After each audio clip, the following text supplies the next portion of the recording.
বিশ্বকাপ শেষ হতে আর খুব বেশি দিন বাকি নেই এবং অবভিয়াসলি ওয়ার্ল্ডের বেস্ট প্লেয়াররাই ওয়ার্ল্ড কাপে খেলছেন, পারফর্ম করছেন।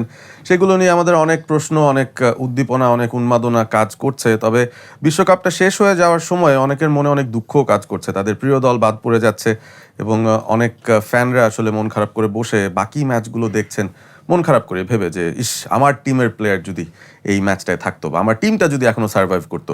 তো সার্ভাইভাল অফ দ্য ফিটেস্টের এই লড়াইটায় এই মুহূর্তে কোয়ার্টার ফাইনাল ফেজ চলছে এবং দুটো ম্যাচ শেষ হয়ে গেছে, দুটো ম্যাচ বাকি।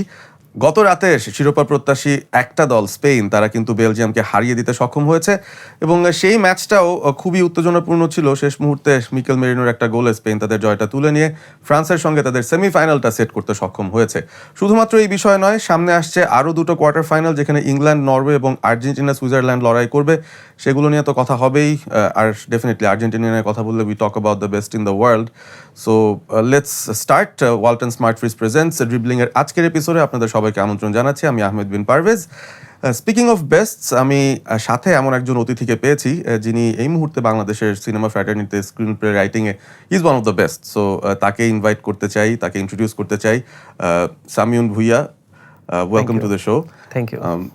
আপনি আসলে এই ব্যাপারটা কিভাবে নেন যে আসলে even at this age casually writing, তার মধ্যে you are like leading the charts in many ways. Utsob লিখেছেন আপনি, বনদত্তর এক্সপ্রেস লিখেছেন।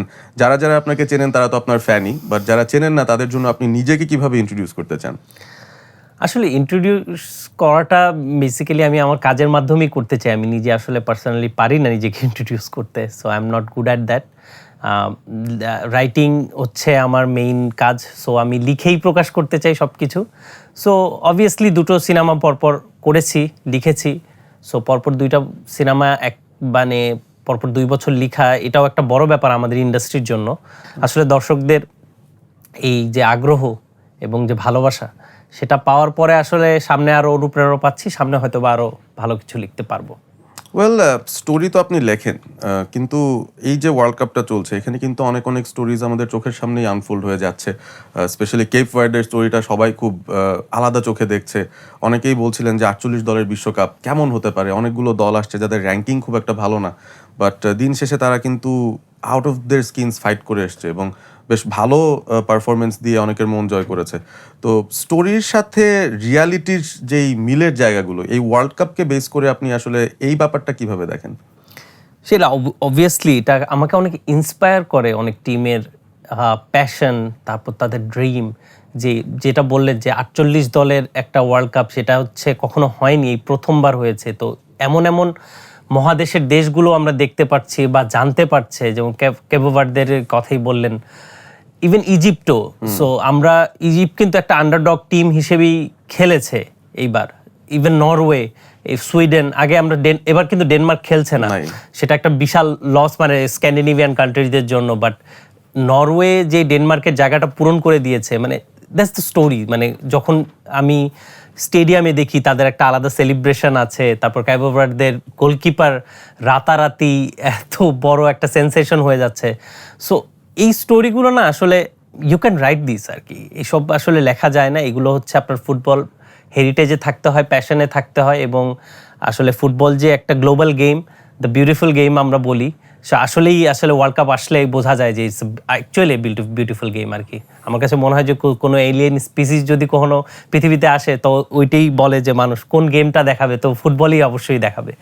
এবং কিছু এলিয়েন অবশ্য দুনিয়াতে বসবাস করছেন। অনেকে বলছেন যে Lionel Messi, he should be an alien, কারণ 39 বছর বয়সে এসে he still fighting with the likes of Kylian Mbappe, Erling Haaland, যারা ক্যারিয়ারের পিকে আসছেন বা পিকে আছেন। মেসিকে কেউ আসলে এই ওয়ার্ল্ড কাপের আগেও তো অনেকে বলছিলেন যে তিনি এই ওয়ার্ল্ড কাপটা খেলতে পারবেন কিনা আফটার 2022। তো তিনি তার সেরা খেলা এই মুহূর্তে খেলছেন, সেটাও একটা অ্যামেজিং স্টোরি বলা যায়। বাট আপনি যেহেতু স্পোর্টসও খুব কাছ থেকে ফলো করেন, কোনো কিছুই মিস দেন না, দিতে চান না, ওই পার্সপেক্টিভ থেকে আপনার ওভারঅল আমি যদি বলি এই ওয়ার্ল্ড কাপটাকে কেন্দ্র করে মেসি এবং রোনালদোর যেই ওভারঅল ট্র্যাজেক্টরিটা বা জার্নিটা, যে দুজনই বেস্ট হতে চায় বা দুজনই তাদের জায়গা থেকে বেস্ট, অনেকে আসলে ডিভাইডেড এই বিতর্কে যে কাকে সেরা মানতে হবে বা কে কি, এই ব্যাপারটাকে আসলে আপনি কিভাবে দেখেন আপনার পার্সপেক্টিভ থেকে? আসলে মেসি রোনাল্ডোর যে ডিবেটটা আমার কাছে মনে হয় যে দুজনই প্রলিফিক গোল স্কোরার আসলে। একটা জেনারেশনে একই সাথে এই দুইজন এত বছর ধরে খেলেছে, এরকম মনে হয় ফুটবলে খুব কমই এসেছে, মানে আনহার্ড অফ আর কি, মানে প্রলিফিক গোল স্কোরার। হয়তো বা আমরা প্লেমেকার পেয়েছি একই সাথে দুইজন, কিন্তু এরকম স্ট্রাইকিং পজিশনে অথবা উইঙ্গার পজিশনে এরকম মানে খেলা হয়নি আর কি। এবং লিওনেল মেসির ব্যাপারটা আমি বলি এই কারণে, কারণ যখন মেজর লিগ সকারে সে চলে যায় ইন্টার মিয়ামিতে, সবাই ওটাকে মানে এক ধরনের বৃদ্ধাশ্রমই বলে আসলে। গ্লোবাল ফুটবল ফ্র্যাটার্নিটিতে এই জিনিসটাকে বৃদ্ধাশ্রমই বলা হয়, যে আপনার যখন পিক সময়টা চলে যায় তখন আপনি হয়তো বা হয় সৌদি লিগ অথবা MLS মেজর লিগ সকারে আপনি যাচ্ছেন খেলতে। সো ওখান থেকে একটা এক্সপেকটেশন মানুষের ছিল যে ফুটবলারদের ক্যারিয়ার কত থাকে, 34 to 35 ইয়ার্স। কিন্তু এই যে লঞ্জিভিটিটা, লিওনেল মেসির যে লঞ্জিভিটিটা এবং ক্রিশ্চিয়ানো রোনাল্ডো টু, এই যে পারফর্ম করার ক্ষুধা, এটা আসলে এখনকার প্লেয়ারদের মধ্যে খুব কম আছে। যদিও আমি মানে খুবই কনফিডেন্ট আর্লিং হালান্ড এবং Mbappe the next phase, Ousmane Dembele will be the next phase, but Lionel Messi is different breed আর কি অ্যাকচুয়ালি। সো রোনাল্ডো যেখানে প্যাশনের প্লেয়ার, লিওনেল মেসি সেখানে হচ্ছে টোটালি স্কিল, ডমিনেশন, মানে এভরিথিং আর কি। তার মধ্যে একটা ম্যাজিক আছে আসলে, এরকম ম্যাজিশিয়ান আসলে জেনারেশনাল ম্যাজিশিয়ান কিছু থাকে না, সেরকমই থাকে। এবং আমার মনে হয় এই ওয়ার্ল্ড কাপের মাধ্যমে আমরা বুঝতে পেরেছি why he is the best and regarded one of the best and maybe he is the greatest of all time. আচ্ছা, ইন্টারেস্টিং একটা ব্যাপার। আপনাকে যদি একটু অ্যানালজি করতে বলি, ফর এক্সাম্পল আপনি বনলতা এক্সপ্রেস লিখেছেন এবং সেই জায়গায় অনেকগুলো ইন্টারেস্টিং ক্যারেক্টার্স আছে ফর এক্সাম্পল, তো আপনি কোন ক্যারেক্টারের সাথে রোনালদোকে মিলাতে চান, কোন ক্যারেক্টারের সাথে মেসিকে মিলাতে চান, based on their characteristics and তারা আসলে কি করেছে সো ফার? আমার কাছে লিওনেল মেসি মনে হয় মোশাররফ করিম ভাই। উনাকে মানে উনি একটা ডিফারেন্ট ব্রিড আসলে, উনাকে ডিফাইন করা আসলে খুবই টাফ। চঞ্চল ভাই হচ্ছে অবভিয়াসলি ক্রিশ্চিয়ানো রোনাল্ডো, বিকজ উনি অনেক হার্ডওয়ার্কিং এবং প্যাশনেট এবং উনি ব্লেন্ড ইন করতে পারেন। কিন্তু মোশাররফ ভাইয়ের ব্যাপারটা হচ্ছে উনি আরও বেশি সোলফুল।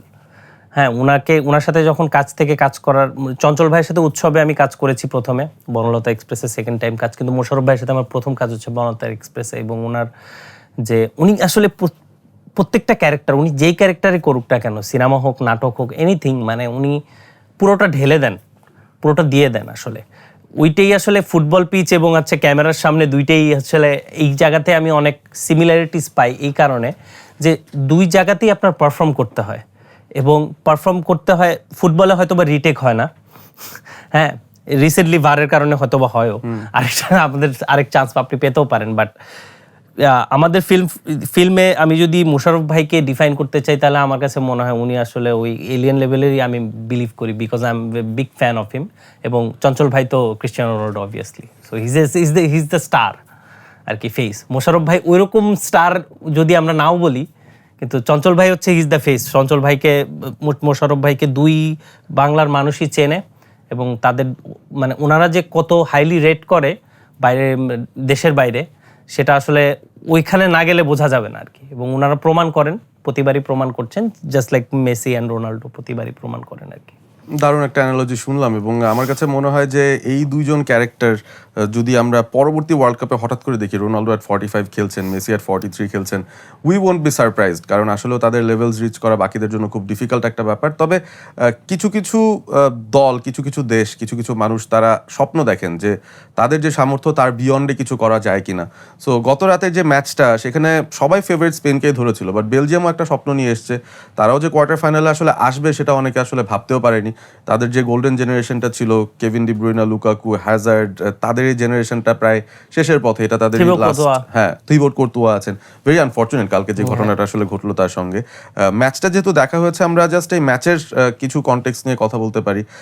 ম্যাচ শুরুর আগে আপনিও তো নিশ্চয়ই স্পেনকেই ফেভারিট ধরেছিলেন, but what did you see in the game? হ্যাঁ, অবভিয়াসলি স্পেন প্রতিবারই এরকম দল নিয়ে আসে। এটা কিন্তু আমি সবচেয়ে অবাক হলাম যে এই বিষয়টা জেনে, যে এটা হচ্ছে second time spend world cup semifinal খেলছে। দ্য ফার্স্ট টাইম যখন খেলেছে তারা জিতেছে, চ্যাম্পিয়ন হয়েছিল। সো তো স্প্যানিশ ফুটবল সবসময় একটা আন্ডাররেটেড ফেজে ওরা শুরু করে গ্রুপ স্টেজ। ফার্স্টে ক্যাবো ভার্দের সাথে যখন ড্র করলো তখন সবাই ভাবলো যে এই স্পেনের মিডফিল্ডে অথবা স্ট্রাইকিং পজিশনে একটু ঝামেলা আছে। অবভিয়াসলি দ্য সেন্ট্রাল ডিফেন্স খুবই স্ট্রং, মার্ক কুকুরিয়া থেকে শুরু করে সবাই, রড্রির মতো একজন প্লেমেকার আছেন, বাট ওদের ফিনিশিংয়ের যে প্রবলেমটা ছিল আমার মনে হয় কিছুটা হলেও ওরা কাটিয়ে উঠতে পেরেছে আর কি। ওরিজাবাল 5টা গোল করেছে ওরিজাবাল। এখন হচ্ছে মেরিনো তো একজন সাবস্টিটিউট, এই ওয়ার্ল্ড কাপে আমি দেখেছি খুবই সাবস্টিটিউট ম্যাজিক হচ্ছে আসলে। লাস্ট ম্যাচটাতেও স্পেনের হয়ে পর্তুগালের এগেইনস্টে উইনিং গোলটা করেছে আর কি। সো অবভিয়াসলি বেলজিয়ামের প্রতি একটা এক্সপেকটেশন ছিল, বেলজিয়ামের গোল্ডেন জেনারেশন কখনোই পুরো ওয়ার্ল্ড কাপের ফাইনালে যেতে পারেনি।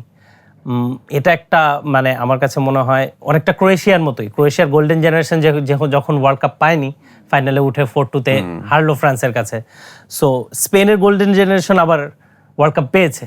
সো মানে ইটস লাইক মানে বেলজিয়ামের কাছে অনেক এক্সপেকটেশন ছিল, কিন্তু বেলজিয়ামের চেয়ে বেশি আমার এক্সপেকটেশন ছিল নেদারল্যান্ডসের কাছে। এবং নেদারল্যান্ডস এত তাড়াতাড়ি চলে যাবে এটা আমার কাছে শকিং ছিল। এবং কালকের খেলাটা পুরোটা সময় বেলজিয়াম কাউন্টার অ্যাটাকের উপরেই বেশি ডিপেন্ড করেছে। অবভিয়াসলি স্পেন সবসময় পজিশন ফুটবল খেলবে এবং চার্জ করে খেলবে, সেটাই আমরা জানি। বাট ফার্স্টের পরে ইকুয়ালাইজ যখন করে তখন আমি হচ্ছে মানে একটা গুড চান্সেস ছিল, মানে পজিশনের কথা বাদ দিলেও টোটাল ফুটবলের দিক থেকে আমার মনে হয় দুই টিমই ট্রাই করেছে।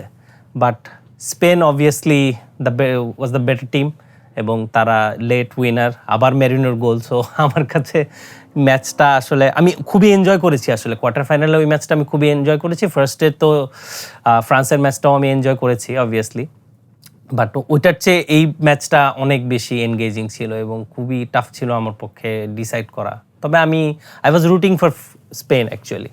আমি স্পেন আর ফ্রান্সের ক্ল্যাশটা দেখতে চাই সেমিফাইনালটা।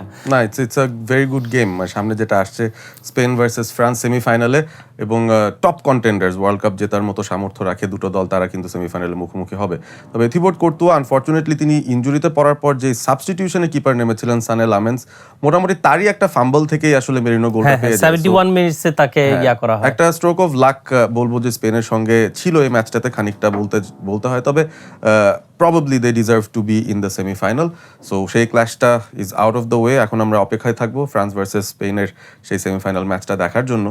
আর এই যে কিছু ক্যারেক্টার্স থাকেন, লাইক মিকেল মেরিনোর কথাটা আলাদা করে যদি বলি, আপনার গল্পে ধরেন সেন্ট্রাল ক্যারেক্টার না কিন্তু খুবই ইম্পর্টেন্ট, লিখতে হঠাৎ এরকম ভাবেন না যে I think this could be the character যে হচ্ছে পুরো ব্যাপারটাকে ঘুরিয়ে দেবে বা মোড়টা ঘুরিয়ে দেওয়ার মতো, ওরকম কি ক্যারেক্টার হয়ে যাচ্ছেন কিনা মেরিনো? কারণ লামিন ইয়ামাল, রড্রি, বড় বড় তারকাদের কথা বলা হয় স্পেন টিমটায়, কিন্তু ইম্প্যাক্ট কিন্তু ফেলছেন মিকেল মেরিনো। হ্যাঁ, এইটাই হয় না, football is a very funny game actually, যে কে কখন স্টার হয়ে যায়, কে কখন।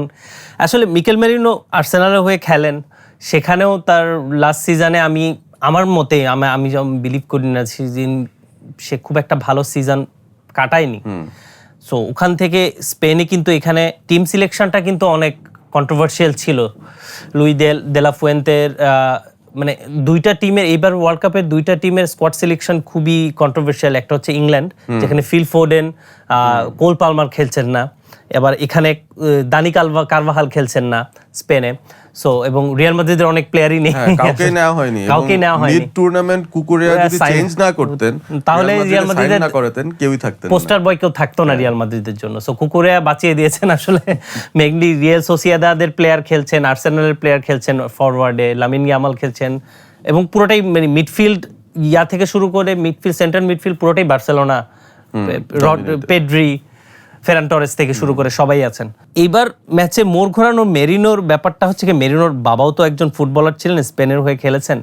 সো আমার মনে হয় ওখান থেকেও কিছু একটা হেরিটেজ আছে, যেভাবে আর্লিং হাল্যান্ডের বাবাও খেলেছেন, ফুটবল হেরিটেজের মধ্যেই পড়ে। সো মেরিনোর, আমি জানি না মেরিনো সেমিফাইনালে আবার সাবস্টিটিউট হয়ে আসবেন কিনা, কারণ জার্মানিরও সেমই দেনিস উনদাফ কিন্তু তাই করছিলেন পরপর দুটো ম্যাচে, কিন্তু পরে যে ম্যাচে তাকে স্টার্ট করালো ওই ম্যাচেই জার্মানি বাদ হয়ে গেল। কারণ এটাই হয় আসলে, স্টার্টিং 11 এবং সাবস্টিটিউট দুইটাই একটা ডিফারেন্ট অ্যাসপেক্ট আসলে ফুটবল ম্যানেজাররা অথবা কোচ যেটা ডিপেন্ড করেন আর কি। মেরিনো হয়তো বা পরপর 2টা ম্যাচে করে দেখিয়েছে, আমাদের ফিল্মেও এরকম হয় আর কি, কোনো অ্যাক্টর ছোট একটা রোল থাকে বা ইনফ্লুয়েন্স থাকে, বাট সেই দর্শকদের মনে এমনভাবে জায়গা করে নেয় যে সেই মেইন ইনফ্লুয়েন্স হয়ে যায় আর কি। এরকম আমার সিনেমাতেও হয়েছে। আরিফিন জিলানী নামের একজন ক্যারেক্টার আছেন, মানে চরিত্র আছেন, অ্যাক্টর আছেন, উনি খুবই আমার খুব ফেভারিট আর কি। ওনাকে যে রোল দেওয়া হয় উনি সেইটাই করেন আর কি। আমার মনে হয় মিকেল মেরিনো ওইটাই করায়, তার যে রোলটা ছিল যে হি শুড স্কোর, ডেডলকটা ভাঙা, যেখানে লামিন ইয়ামাল শট নিতে পারছিল না, লাপড়তে পারছিল না। সো ইভেন ওরজাবালও ওই দিন ভালো ফর্মে ছিলেন না। সো আমার মনে হয় মেরিনো পরপর 2 ম্যাচে এই নকআউটে গোল দেওয়াটা আসলে বিশাল ব্যাপার। আমরা মুভ করতে পারি সামনের ম্যাচগুলোতে, কারণ ইংল্যান্ড এবং নরওয়ে এই ম্যাচটা অনেকেই ভাবেননি এভাবে হবে। সবাই ইংল্যান্ড ব্রাজিল এক্সপেক্ট করছিলেন, তবে নরওয়ে ব্রাজিলকে পাশ কাটিয়ে তারা কিন্তু এই কোয়ার্টার ফাইনালে এসছে। আর্লিং হাল্যান্ড, তার মধ্যে আপনি আসলে কি দেখেন? মানে আমি পার্সোনালি দেখি যে খুব স্বাধীনভাবে তিনি ফুটবলটা খেলেন, এতটা এনজয় করেন খেলাটা। He loves playing on the ground, এবং তিনি জানেন তার ফিজিক্যাল স্ট্যাচার, তার যে অ্যাথলেটিক অ্যাট্রিবিউটস আছে সেটাকে ম্যাচ করার মতো খুব বেশি প্লেয়ার বোধহয় ওয়ার্ল্ড ফুটবলে নেই। তবে এই জিনিসটাকেও তিনি এত সাবলীলভাবে মাঠের মধ্যে নিয়ে আসতে পারেন। নরওয়ে যখন লাস্ট ওয়ার্ল্ড কাপ খেলেছিল তিনি নিজেই বলেছেন গতকাল প্রি ম্যাচ প্রেস কনফারেন্সে যে আমার নিজেরই বয়স 25, নরওয়ের আগে খেলেছিল 28 বছর আগে। সো তারা এর মাঝখানে যে খেলতে পারেনি এটা কিন্তু আমার দোষ না, মানে আমি এসে ফার্স্ট টাইম নিয়ে আসতে পারলাম, বাট আই এম এনজয়িং। কিন্তু আমি জানি যে অবভিয়াসলি ইংল্যান্ড ফেভারিটস দল, হয়তো ইংল্যান্ডই জিতবে। মানে তিনি এতটা অনেস্ট। তো এই বিষয়টা আসলে কতটুকু ইম্পর্টেন্ট একটা ফুটবলারের পার্সপেক্টিভ থেকে to become someone really big? যেই জিনিসটা আপনাকে গ্রেট বানায় আমার কাছে মনে হয় অ্যাথলেটিকদের is the hunger. So Erling হাল্যান্ডের মধ্যে সেই হাঙ্গারটা আছে, কিলিয়ান এমবাপ্পের মধ্যে সেই হাঙ্গারটা আছে, এবং he is humble too. So আমরা এই লাস্ট প্রিমিয়ার লিগেও দেখেছিলাম যে ওইখানে একটা চলছিল, বি হাম্বল, আর্সেনাল আর ম্যান সিটির মধ্যে। সেটা একটা মানে আমার কাছে ওয়ান অফ দ্য, মানে আর্সেনাল তো অনেকদিন পরে ডেডলক খেয়ে প্রিমিয়ার লিগ জিতলো, বাট আর্লিং হাল্যান্ড কিন্তু একটা মানে অবশ্যই একটা ড্রাইভিং ফোর্স যেই এবং নরওয়ের সবচেয়ে বড় ব্যাপার কি, শুধু নরওয়ে আর্লিং হাল্যান্ড না, মার্টিন ওডেগার্ড থেকে শুরু করে ওদের ডিফেন্স মিডফিল্ড, তারা সবাই ওদেরও গোল্ডেন জেনারেশন বলা চলে, কারণ এত বছর পরে তারা ব্যাক করেছে। আমি যেটা বললাম, সবসময় আমি ডেনমার্ক, সুইডেনকে এক্সপেক্ট করি, নরওয়েকে এক্সপেক্ট করি না, বাট আর্লিং হাল্যান্ড যেভাবে টিমটাকে লিড দিয়েছে এবং he is scoring goals, actually মনে হয় 7টা গোল অলরেডি সে করেছে এবং অ্যাসিস্টও করেছে। সো এমবাপ্পে, মেসি এবং আর্লিং হাল্যান্ড, এটা মানে ওয়ার্ল্ড কাপের শুরুতে আমি এক্সপেক্টও করিনি যে হার্লিং স্কোরিং বোর্ডে 3rd-এ থাকবে এখন। সো আসলে ইটস দ্য হাঙ্গার, এবং কতটা টপ লেভেলের প্লেয়ার হলে সে আসলে ওয়ার্ল্ড স্টেজে এত ভালো পারফর্ম করে, এবং তার দলের এত দূর আসা পর্যন্ত কিন্তু তারই অবদান সবচেয়ে বেশি আমার মনে হয়, ইনক্লুডিং তারা গোল কনসিভও কম করেছে, তাদের ডিফেন্সও খুবই ভালো, এবং তাদের লিডার তো Martin Odegaard. So obviously so ইংল্যান্ডের জন্য, ইংল্যান্ডের প্রশ্নটা যেটা করেছিলেন, ইংল্যান্ডের সবচেয়ে বেস্ট গেম আমার কাছে মনে হয় মেক্সিকোর সাথে, সেটা ওদের বেস্ট গেম। কারণ আমার কাছে মনে হয় হ্যারি কেইন বাদে এবং ডেকল্যান রাইস বাদে ইংল্যান্ডের বাকি সবাই, বাকায়ো সাকাও খুব একটা ভালো সুবিধা করতে পারছে না। মার্ক গেহি, সেও কবি মেনু আমি জানি না, মনে হয় টিমে আছে কি নাই আমি ঠিক জানি না, আছে, বাট একটা মিনিটও পায় নাই আর কি। সেই ঠিক যেমন ফ্রান্সের এনগোলো কান্তেও 1টা মিনিটও পায়নি, স্কোয়াডে আছে। সো কবি মেনু আমার মনে হয় এই ধরনের প্লেয়ার, সে মেরিনোর মতোই হতে পারে কোনো একটা প্লেয়ার ইংল্যান্ডের জন্য। সো এইটাই আসলে আমি মনে হয় হাল্যান্ডের এই সামনের এই ইংল্যান্ড আর নরওয়েটা খুবই, আজকের ম্যাচটা খুবই এক্সাইটিং হবে আসলে। দুই দলেরই প্লেয়ার খুবই পাওয়ার ফুটবল খেলতে পছন্দ করে। নরওয়ে তো অবভিয়াসলি কাউন্টার অ্যাটাকেই খেলবে, ইংল্যান্ড চাবে পজিশন ধরে রেখে খেলতে। সো দেখা যাক কেইন ভার্সেস হাল্যান্ড, আজকের 2জন top goal scorer one of the এই টুর্নামেন্টের। So looking forward to that.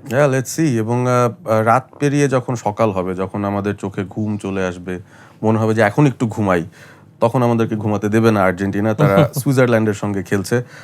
আর্জেন্টিনার নাকি পাথওয়েটা খুব সহজ বানিয়ে দিয়েছে ফিফা, মানে এটাও নাকি একটা স্ক্রিন প্লে রাইটিং করছে তারা। হ্যাঁ, তারা নাকি conspiracy theory চলছে হ্যাঁ অনেক। তারা নাকি নিজেদের মতো করে তৈরি করেছে আর্জেন্টিনার পাথওয়ে টু দ্য ফাইনাল, এবং আবারও মেসির হাতে কাপ ধরিয়ে দেওয়ার একটা পরিকল্পনা। অনেক ধরনের কনস্পিরেসি থিওরিজ চলছে, বাট আমিডস দ্যাট মাঠের খেলা মাঠে থাকবে, এবং সুইজারল্যান্ড আর্জেন্টিনা ফেস অফ করছে। এই ম্যাচটা আর অনেক হাই প্রোফাইল হয়তো হতে পারতো, বাট আর্জেন্টিনা কেপ ভার্দে বা ইজিপ্টের সাথে যেভাবে খেলেছে, সুইজারল্যান্ডের সাথে ম্যাচটা কি তাদের জন্য কোনোভাবে ইজি হবে আপনার মনে হয়? না, অবশ্যই না। এইবার নকআউট থেকে শুরু করে শুরু থেকেই মানে গ্রুপ স্টেজ বাদ দিয়ে যদি নকআউট ধরি, তখন ওখান থেকেই আর্জেন্টিনার মেইন প্রবলেমটা শুরু হয়েছে আসলে।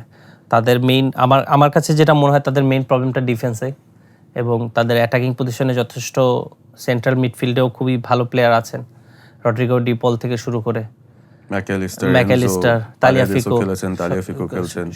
সবাই আছেন।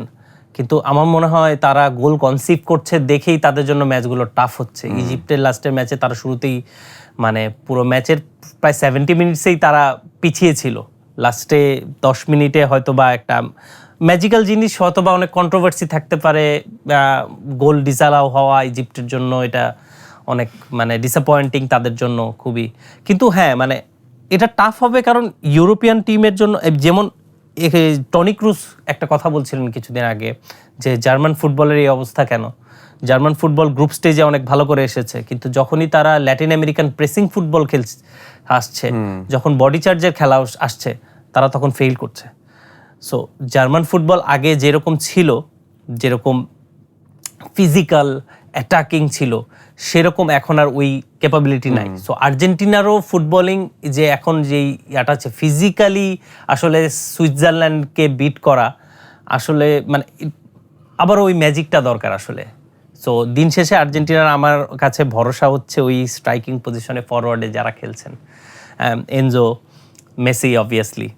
সো এই রড্রিগো ডিপল থেকে শুরু করে ম্যাকালিস্টারও এইবারও পারফরমেন্স আমি জানি না। আর্জেন্টাইন ফ্যানরা, আমি খোদ যদিও আর্জেন্টাইন ফ্যান না, বাট আমি আপনি কোন টিমের ফ্যান বাই দ্য ওয়ে? সেই প্রশ্নটাই তো আসলে জিজ্ঞাসা করা হয়নি শুরু থেকে। আমি ব্রাজিলের ফ্যান অবভিয়াসলি। আচ্ছা, আমি আমার ফার্স্ট ওয়ার্ল্ড কাপ দেখি 2002 সালে। সো ওইটাই ব্রাজিল আর জার্মানির ফাইনাল খেলা। সো তারপর থেকে আমি ইটালিরও খুবই ভক্ত, কিন্তু ইটালি তো খেলছে না অনেকদিন ধরেই। সো এটাও একটা ডিসঅ্যাপয়েন্টমেন্ট আমার জন্য। সো তাহলে আপনি সুইজারল্যান্ডকে এগিয়ে রাখবেন না আর্জেন্টিনাকে এই ম্যাচে? আমি অবভিয়াসলি আর্জেন্টিনাকে এগিয়ে রাখবো। আমি ওরকম কট্টর সমর্থক না আসলে। আমি আসলে ফুটবল, আমার মনে হয় ফুটবল অনেকটা আবেগের চেয়ে বেশি ট্যাকটিক্যাল গেম বেশি। সো অন দ্য ফিল্ড, মাঠে সুইজারল্যান্ড অবভিয়াসলি আর্জেন্টিনার চেয়ে পিছিয়ে থাকবে, বাট ইউনো জারদান শাকিরি খেলছেন না, উনি অবসর, জানিস জাকা আছেন জাস্ট। সো আমার মনে হয় সুইজারল্যান্ড যদি কাউন্টার অ্যাটাকে গোল দিতে না পারে, ইজিপ্টের মতো না করতে পারে, সো আমার মনে হয়, সো অবভিয়াসলি সুইজারল্যান্ডের কোচ বলেছেন যে আর্জেন্টিনার ডিফেন্সের কিছু দুর্বলতা তারা দেখেছেন নকআউট পর্বের ম্যাচগুলোতে। সো আমার মনে হয় উনি সেইগুলো কাজে লাগাতে চাবেন, এবং আর্জেন্টিনা আই হোপ তারা সেমিফাইনাল যায়, এবং সেমিফাইনাল গেলে অবভিয়াসলি তাদের ইংল্যান্ডে অথবা নরওয়ের সাথে ফেস করতে হবে। যদি ব্রাজিল থাকতো তাহলে ব্রাজিলের সাথে ফেস করতে অবভিয়াসলি। ওটা অ্যাকচুয়ালি একটা ড্রিম ম্যাচ ছিল। আমরা ভাবছিলাম যে এই ওয়ার্ল্ড কাপটায় একটা দিকে সেমিফাইনাল যদি হতো ব্রাজিল আর্জেন্টিনা, অন্যদিকে স্পেন আর ফ্রান্স, প্রায় মিলে যাচ্ছিল। বাট মানে ক্রিকেটে এটা পসিবল যে আপনি জোর করে ইন্ডিয়া পাকিস্তান ম্যাচ একটা দিতেই পারেন, আসলে ফুটবলে হয় না। আসলে ফুটবলটা 214টা দলের দেশ খেলে, মানে ইউনাইটেড নেশনসের চেয়ে বেশি ফিফার বেশি সদস্য। সো আসলে আমার মনে হয় এখানে কিছুটা হলেও ডেমোক্রেসি চলে। তো আমরা খুব কুইকলি প্রেডিকশনে যাই। আপনি অলরেডি হিন্ট দিয়ে ফেলেছেন যে কোন কোন টিম ফেভারিটস আছে। আমরা যদি ফার্স্ট ম্যাচটায় যাই, ইংল্যান্ড ভার্সেস নরওয়ে, এটার স্কোর লাইনটা আসলে কেমন হতে পারে? স্কোর লাইন প্রেডিক্ট করার ক্ষেত্রে আমি খুব একটা বেশি ভালো না, বাট আমার মনে হয় 2-1 ইংল্যান্ড। আর আর্জেন্টিনা ভার্সেস সুইজারল্যান্ড এই ম্যাচটা মেবি আর্জেন্টিনা যেরকম যাচ্ছে, আমার কাছে মনে হচ্ছে এটাও একটা হাই স্কোরিং ম্যাচও হতে পারে, আবার লো স্কোরিংও ম্যাচ হতে পারে। মেবি যদি আর্জেন্টিনা ওদের দুর্বলতা কাটিয়ে ওঠে তাহলে 2-0, আর যদি না হয় তাহলে 3-2। ওকে, হাই স্কোরিং ম্যাচ সেটা আমরা অ্যান্টিসিপেট করতে পারি। দিন শেষে শোয়ের একেবারে শেষ পর্যায়ে আমরা চলে এসেছি, এবং যেহেতু আপনি আমাদেরকে একটা গল্প বলে আমরা শোটা শেষ করতে পারি। এমবাপে আসছেন, তিনি এবং মেসি খুব দারুণ লড়াই করছেন। প্রবাবলি 2022-এর ফাইনালের মতো এখানেও একটা রিম্যাচ হয়ে যেতে পারে, শক্তির বিচারে বলি বা ওভারঅল যেভাবে ওয়ার্ল্ড কাপটা প্রোগ্রেস করছে। এই দুজনের স্টোরি যদি স্টিচ করতে বলি, মানে এমবাপে আসলে কতটুকু মিস্টার ওয়ার্ল্ড কাপ? অনেকেই বলছেন যে তিনি তার থার্ড ওয়ার্ল্ড কাপে এসেই মেসির এক গোল পেছনে রয়েছেন all time highest world cup goal স্কোরারদের মধ্যে। তো তাকে কি আপনি আরো বড় ক্যারেক্টার মানেন ওয়ার্ল্ড কাপ যদি শুধু আইসোলেট করে কনসিডার করি মেসি এবং এমবাপের মধ্যে? কাকে আপনি আরো বড় ক্যারেক্টার মানছেন এই দুজনের মধ্যে? এভারেজে তো গোল পার ম্যাচ এমবাপ্পেরই 20 ম্যাচে 20, হ্যাঁ মেসির তো 30। সো দুইজনের দুইটা ডিফারেন্ট জার্নি অ্যাকচুয়ালি। আসলে এইভাবে হিসাব করলে শুধু গোল দিয়ে না, even Fabio Cannavaro world cup যখন জেতে 2006 ফ্যাবিও ক্যানাভারো কিন্তু তখন ব্যালন ডিওর পান। সো মানে he wasn't a goal scorer, he is a defender এবং captain. So just like Rodri কেন ব্যালন ডিওর পেল, ভিনিসিয়াস জুনিয়র কেন পেল না? সো ওইরকম গোল স্কোরিং এর দিক থেকে বললে অথবা পজিশন ফুটবলের দিকে বললে, টোটাল ফুটবলের কথা বললে অনেকেই বেস্ট আসবেন অথবা অনেকের মতে অনেকে বেস্ট থাকবেন, ইউরোপিয়ানদের মতে একজন থাকবেন। লিওনেল মেসি তো obviously one of the greats, এবং কিলিয়ান এমবাপ্পের কাছে আরও 2টা ওয়ার্ল্ড কাপ আছে if he is fit enough আর কি। এবং 27 বছর বয়সে এবং মাত্র 18 বছর বয়সে সে তার ফার্স্ট ওয়ার্ল্ড কাপ জেতে, এবং 22 বছর বয়সে তার সেকেন্ড ওয়ার্ল্ড কাপ খেলে, সেটা তো সে 3টা গোল করে রানার্স আপ থাকে এবং আবারও ফাইনালের দিকে সে যাচ্ছে। সো আমার কাছে মনে হয় হিজ মিস্টার ওয়ার্ল্ড কাপ আর কি। আমার মনে হয় না যে পরপর 2টা ওয়ার্ল্ড কাপে মনে হয় একই দল 2টা দলই ফাইনাল খেলেছে, এরকম হয়নি, কিন্তু এবার মধ্যেও সেই জিনিসটা হতে পারে আসলে। এবং ওই আবারও মেসি ভার্সেস এমবাপ্পে হবে। সো আসলে এমবাপ্পে আসলে অলরেডি লেজেন্ড। সো আমার মনে হয় যে এই ওয়ার্ল্ড কাপে যদি সে যদি ফাইনাল খেলে এবং জেতে, তাহলে সে he could be one of the best, এবং he is the best actually mister world cup আমার কাছে এখন পর্যন্ত। দারুণ, আমরা মোটামুটি একটা ডিসাইসিভ অ্যান্সার পেয়ে গেছি সামিউল ভাইয়ের কাছ থেকে। Thank you so much for giving your time. খুবই ভালো লাগলো আলোচনা করে, এবং আশা করি যে দর্শকরা রয়েছেন আপনারা একটা ভিন্ন পার্সপেক্টিভ এবারের বিশ্বকাপটা উপভোগ করেছেন, অন্তত এই এপিসোডে একটা ডিফারেন্ট পার্সপেক্টিভ পেয়েছেন, এটা আমরা আশা করতে পারি। Walton smart fridge presents dribbling এর আজকের এপিসোড শেষ করছি।